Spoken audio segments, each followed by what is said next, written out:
Picture this. A group of international journalists arrives in Harbin expecting one thing: ice and snow.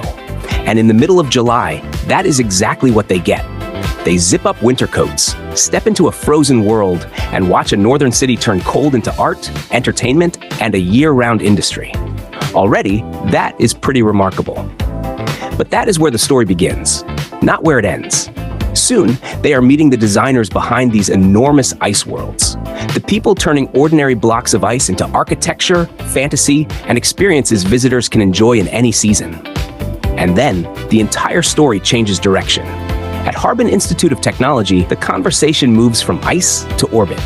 Satellites, space engineering, research that raises much bigger questions about where China is today and how far it hopes to go next.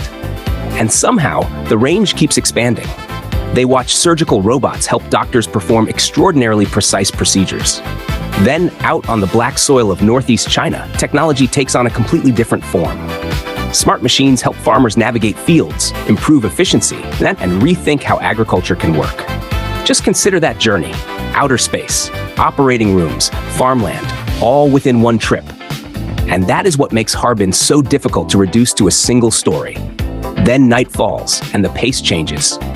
The journalists walk along Central Street, past century-old buildings glowing under the lights.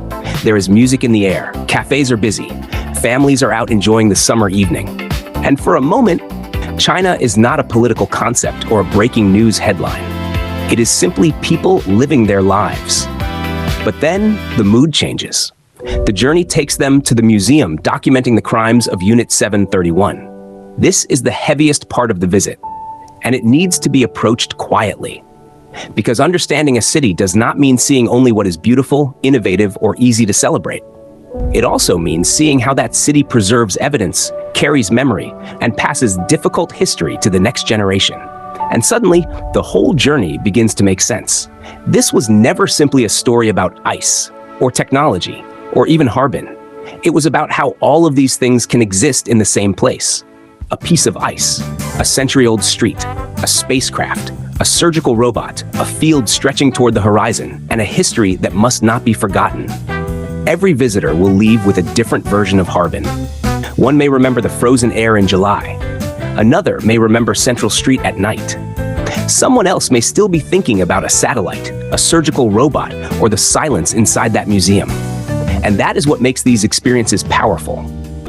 Small moments travel. They become articles, videos, photographs, and stories shared thousands of miles away. Because the impressions that stay with us are rarely the ones we are simply handed.